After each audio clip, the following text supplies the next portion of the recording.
নমস্কার, বৈচিত্র্যের বৈচিত্র্যময় জগতে আপনাদের স্বাগত জানাই। আজ রবিবাসরীয় দুপুরটা একটু অন্যরকম, কারণ আজ আপনারা শুনতে চলেছেন শিবরাম চক্রবর্তীর লেখা বিখ্যাত ছোট গল্প হর্ষবর্ধনের অক্কালাপ। শিবরাম চক্রবর্তীর জন্ম 13ই ডিসেম্বর 1903 সালে এবং মৃত্যু 1980 সালের 28শে আগস্ট। তিনি পেশায় ছিলেন একজন কৌতুক কথাকার। তার রম্য রচনা প্রত্যেক পাঠক পাঠিকার হৃদয়ে জায়গা করে নিয়েছিল। তার সৃষ্টিগুলির মধ্যে সর্বাধিক আলোচিত উপন্যাস হল বাড়ি থেকে পালিয়ে। তার অমর সৃষ্টি হর্ষবর্ধন গোবর্ধনের গল্প আজও পাঠক মহলে সমানভাবে সমাদৃত। আজকের গল্পটি আমরা নিয়েছি দেব সাহিত্য কুটির থেকে প্রকাশিত হাসির ফোয়ারা নামক গ্রন্থ থেকে। তাহলে শুরু করা যাক আমাদের আজকের গল্প হর্ষবর্ধনের অক্কালাপ।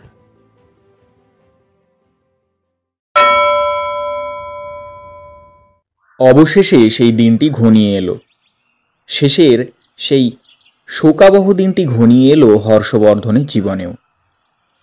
আমার সঙ্গে কথা কইতে কইতে হঠাৎ যেন তিনি ধুঁকতে লাগলেন। বললেন, বুকের ভেতরটা কেমন যেন করছে, কেমন যেন কন কন। বলতে বলতে শুয়ে পড়লেন শটান।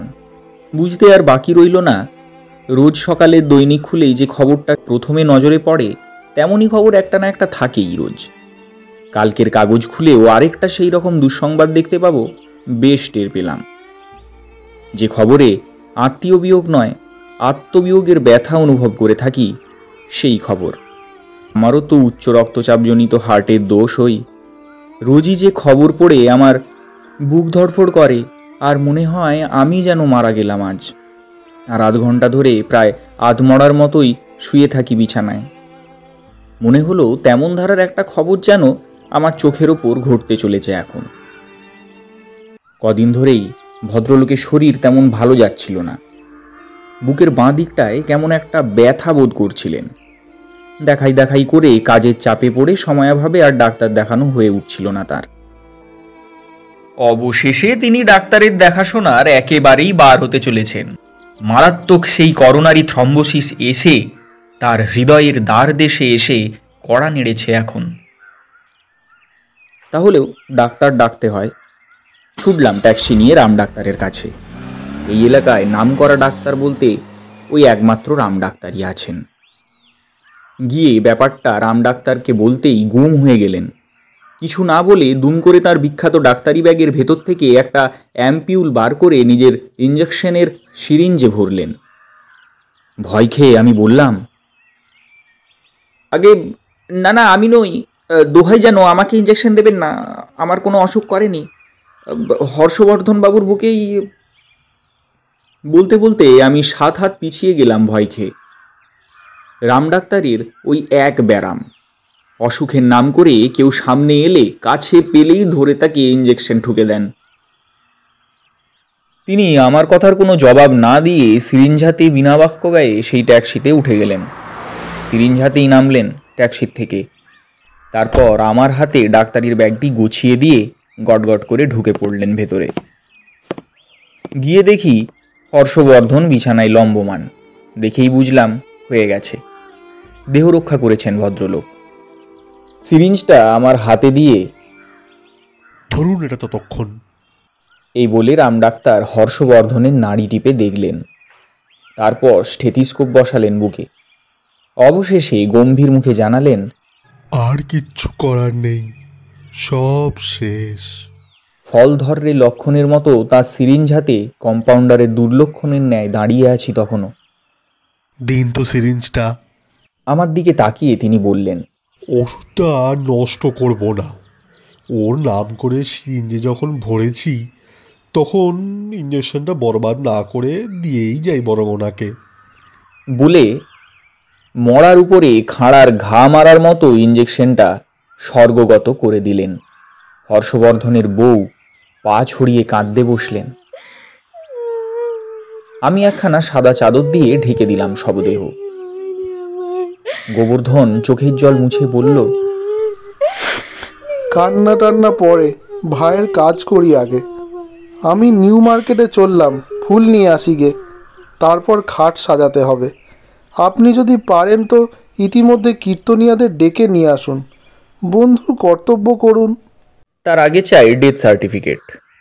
আমি জানাই, তা না হলে তো মরা নিয়ে কেওড়াতলায় যেতেই দেবে না। তাড়াহুড়োর মধ্যে রাম ডাক্তার ভুলে চলে গেছেন ডেথ সার্টিফিকেটটা দিতে। সেটা লিখে আনি গে তার কাছ থেকে আগে, তারপরে ফেরার পথে তোমার সংকীর্তন পার্টির খবর দেব না হয়। ডেথ সার্টিফিকেট তো পেলাম, কিন্তু কীর্তনিয়াদের কোনো খবর মিলল না। তারা যে কোথায় থাকে, কোথায় যায়, কেউ তো বলতে পারে না। শুধু এটুকুই জানা গেল যে আজকাল নাকি তাদের ঘোর চাহিদা। ঘৃত দুগ্ধপুষ্ঠ মানবী, যত বড় লোকেদের মড়ক যেন লেগেই আছে চারিদিকে এখন। ডেথ সার্টিফিকেট হাতে দরজাতে পা ঠেকাতে চমকে উঠতে হলো। বাড়িতে পা দিতেই যার তন্দনধ্বনি কানে আসছিল তিনি আর্তনাদ করে উঠেছেন যেন অকস্মাৎ। ঢুকে দেখলাম হর্ষবর্ধনের স্ত্রীও নিষ্প্রাণ নিস্পন্দন শটান।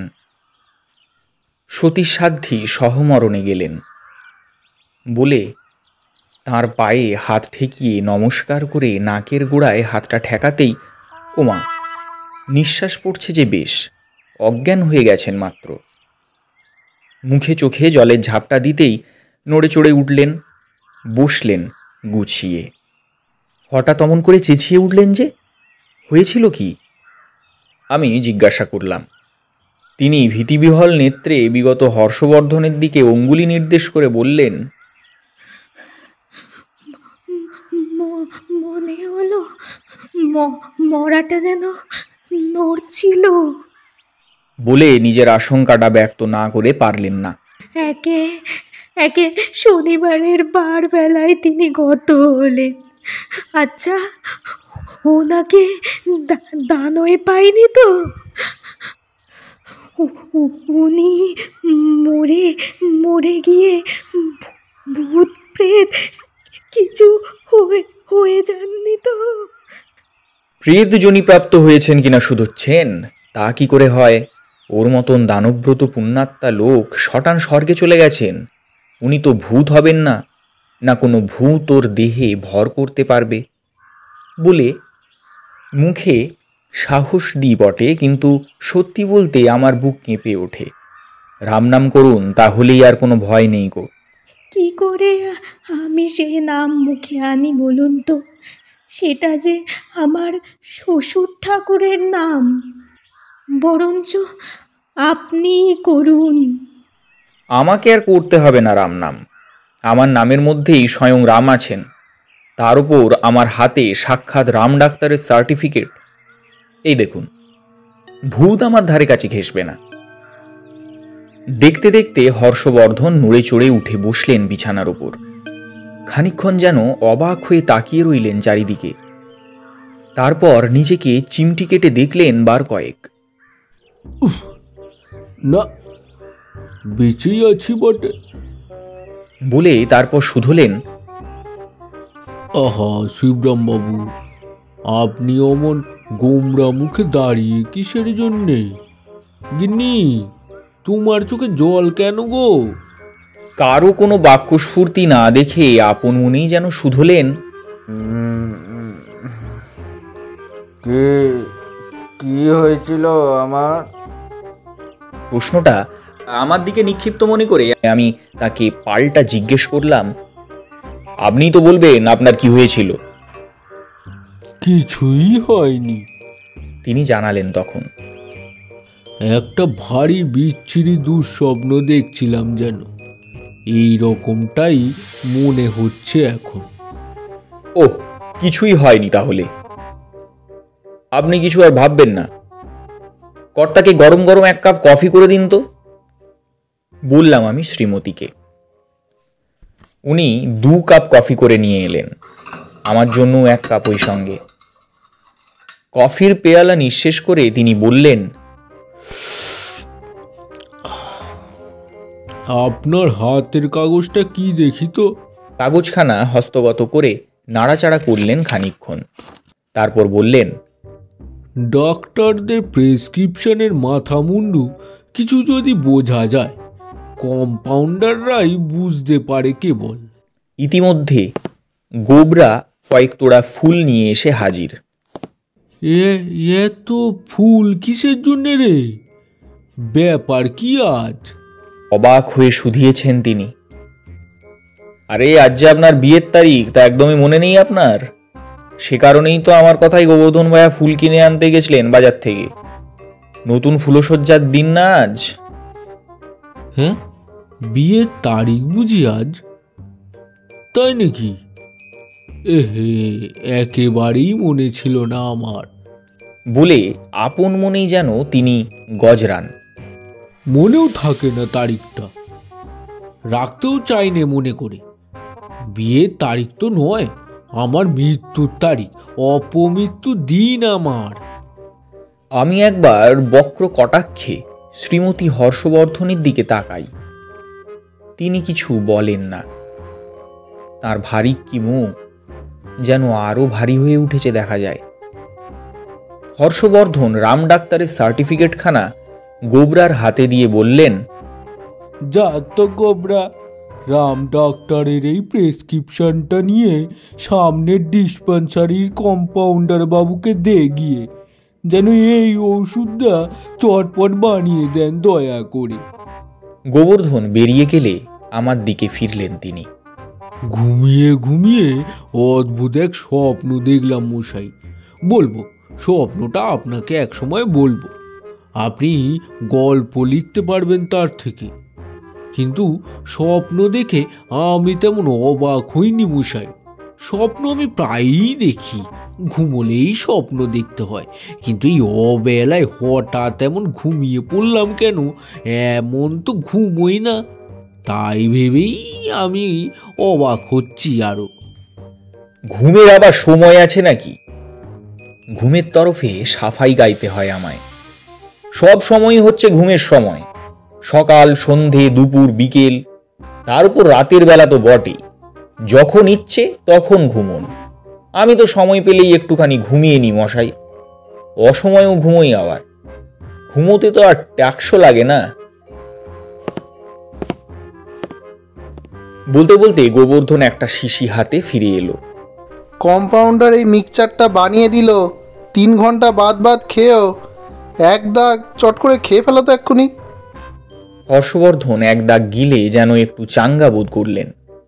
বাহ বাহ বাহ, বেড়ে ওষুধ দিয়েছে তো। খেতে না খেতেই বেশ সুস্থ বোধ করছি। থাক, প্রেসক্রিপশনটা আমার কাছে থাক।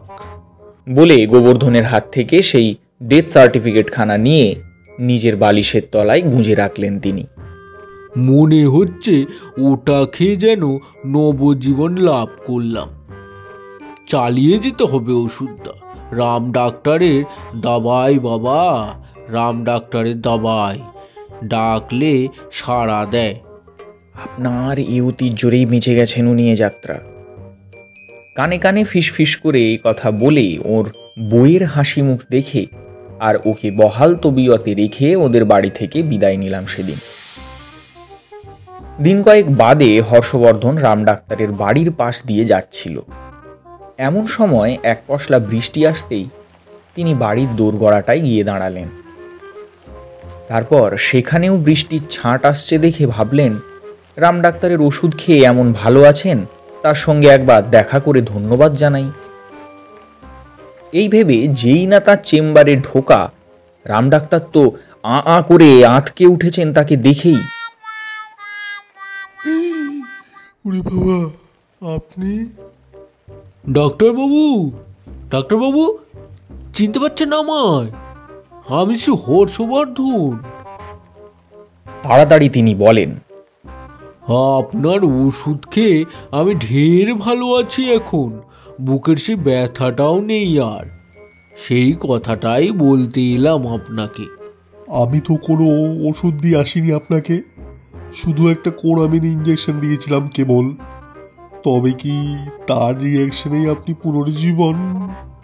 সে কি, আমাকে দেখে এই প্রেসক্রিপশনটা দিয়ে আসেননি আপনি? কাগজখানা তিনি বাড়িয়ে দিলেন রাম ডাক্তারের হাতে। প্রেসক্রিপশন দেখি, হ্যাঁ, এটা তো আপনার ডেথ সার্টিফিকেট। আমি দিয়েছিলাম বটে। Death death certificate? হ্যাঁ? এবার আঁতকাবার পালা হর্ষবর্ধনের। কাঁপতে কাঁপতে সামনে চেয়ারটায় বসে পড়লেন তিনি। আমার ডেথ সার্টিফিকেট? তাই বটে। খানিক সামলে নিয়ে তিনি বললেন, তারপর, তাহলে ঠিকই হয়েছে। আমার সেই ভীষণ স্বপ্নটার মানে আমি বুঝতে পারছি এখন। এতক্ষণে বুঝলাম। আপনি কি তাহলে মারা যাননি নাকি? না, মারা গিয়েছিলাম ঠিকই। ঠিকই ডেথ সার্টিফিকেট দিয়েছিলেন আপনি। তাহলে কি এখন ভূত হয়ে?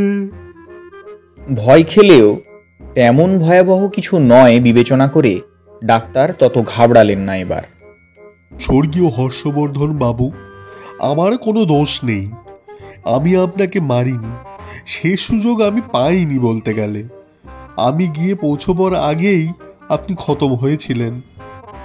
না না, আপনার কোনো দোষ দিচ্ছি নেই। আমি মারা গিয়েছিলাম ঠিকই, আমার নিজ গুণেই মরেছিলাম।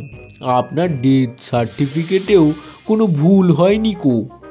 জুমালয়েও নিয়ে গেছিল আমায়। ঘটনাটা যা হয়েছিল বলি তাহলে আপনাকে। জুমালয়ের ফেরতা বেঁচে ফিরে এলাম কি করে আবার, শুনলে আপনি অবাক হবেন। সন্দেহ একেবারে না গেলেও রাম ডাক্তার উৎকর্ণ হন। যমদূতেরা নিয়ে গিয়ে যমরাজার দরবারে তো হাজির করলো আমায়।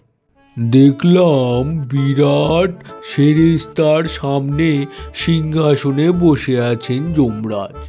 সামনে দপ্তর নিয়ে বসে তার চিত্রগুপ্ত।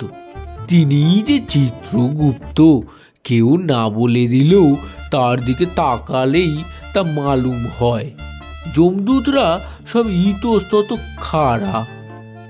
যমরাজ আমাকে দেখে গুপ্ত মশাইকে ডেকে বললেন, দেখো তো হে চিত্রগুপ্ত, এর পাপ পুণ্যের হিসাবটা দেখো তো একবার। খতিয়ান দেখে চিত্রগুপ্ত জানালেন, আগে দেখছি। হ্যাঁ প্রভু, এর পুণ্যকর্মই দেখছি বেশি, তবে পাপও করেছে কিছু কিছু। কি পাপ? আগে প্রভু, যাকে বলে ওই ভেজালের কারবার। ভারতখণ্ডের বেশিরভাগ লোকই যা করছে আজকাল আর কি। কিসে ভেজাল দিত লোকটা? কাঠের ভেজাল প্রভু। প্রভু, কাঠ কি কোনো খাবার জিনিস না ওষুধপত্র যে তাতে আমি ভেজাল দিতে যাব? কাঠ কি কেউ খায় কখনো? না কাঠে কেউ ভেজাল দিতে যায়? কাঠের আবার ভেজাল হয় নাকি? কিন্তু হয়েছে। লোকটা দামি সেগুন কাঠ বলে বাজে বেগুন কাঠের ভেজাল চালাতো প্রভু। আপনি অবাক করলেন গুপ্ত মশাই। আমি বললাম তখন, পাট গাছ থেকে যেমন ধান হয়ে থাকে সেই রকম কথাটাই বলছেন না আপনি? বেগুন গাছের থেকে কাঠ হয় নাকি আবার? পাট গাছের থেকে তবু পাট কাঠি মেলে, কিন্তু বেগুন গাছের থেকে কাঠ দূরে থাক, একটা কাঠিও যে পাওয়া যায় না মশাই। বেগুন মানেই গুণহীন, নির্গুণ, বাজে। দামি বলে বিলকুল বাজে কাঠ ছেড়েছো তুমি বাজারে বাপু। কথাটা মেনে নিতে হয় আমায়। তা ছেড়েছি বটে প্রভু, কিন্তু দেখুন শাস্ত্রেই বলেছে আমাদের, মহাজন যেন গত সব পন্থা, সদা মহাজনদের পথে চলিবে। আমিও সাদা সিধে তাই চলেছি। মহা ব্যক্তিরা কে নয় নানাভাবে ভেজাল চালাচ্ছে, এখন বেপরোয়া চালিয়ে যাচ্ছে। তাই দেখে আমিও। যমরাজ বাধা দিলেন আমার কথায়। চিত্রগুপ্ত, এর জন্য কতদিনের নরকবাস দেওয়া যায় লোকটাকে? ধর্মরাজ, 20 বছর তো বটেই। পাপের বীজ ক্ষয় হতে ওই 20 বছরই যথেষ্ট। হ্যাঁ, বিষে বিষে বিষক্ষয় হয়ে যাক। তবে এর স্বর্গবাসের সময়টাই ঢের বেশি আরো। ধর্মরাজ তখন আমার দিকে তাকালেন।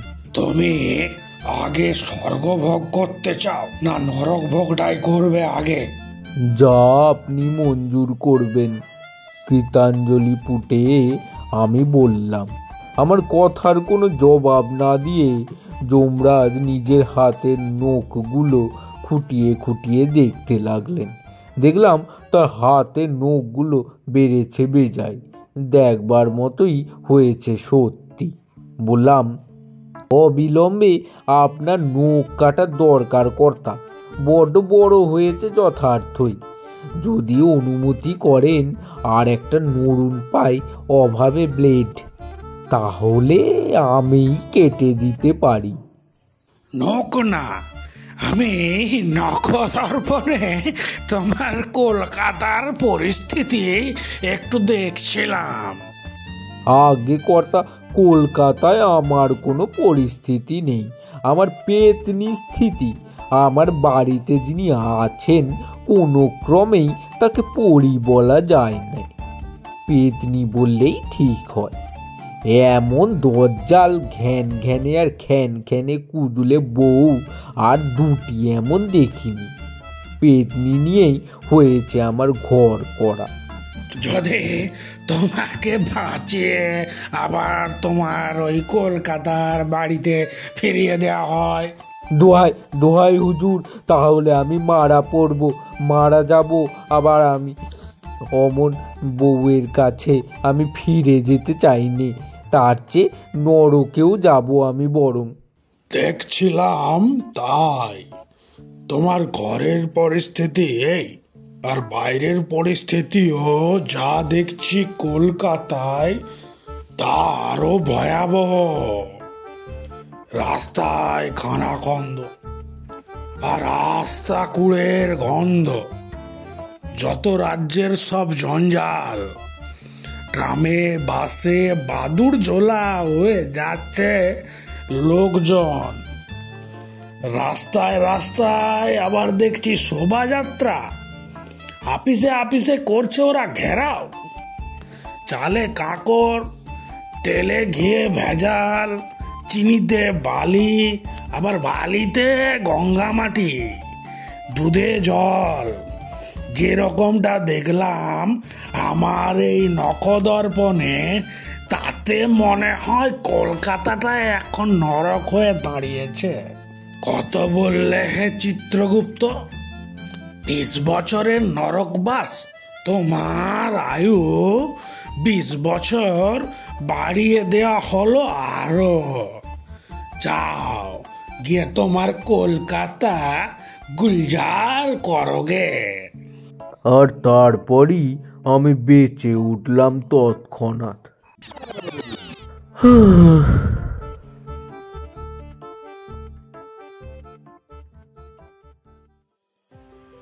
এতক্ষণ আপনারা শুনছিলেন শিবরাম চক্রবর্তীর লেখা ছোট গল্প হর্ষবর্ধনের অক্কালাপ। গল্পের সূত্রধার এবং হর্ষবর্ধনের বউয়ের চরিত্রে আমি রায়া, গল্পকথক Pritam, Harshabardhan Suman, Gobardhan Sudipta, Ram doctor Animesh, Yamraj Sagnik, Chitragupta Sukumar Maity. Poster design এবং স্পেশাল সাউন্ড এফেক্টসে প্রীতম। আবার দেখা হবে আগামী রবিবার অন্য কোনো নতুন একটি গল্প নিয়ে। ততক্ষণ পর্যন্ত আপনারা আমাদের চ্যানেলটিকে সাবস্ক্রাইব করে আমাদের পাশে থাকুন আর এইভাবেই ভালোবাসা দিতে থাকুন আর শুনতে থাকুন বৈচিত্র্য গপ্প বুক। ধন্যবাদ।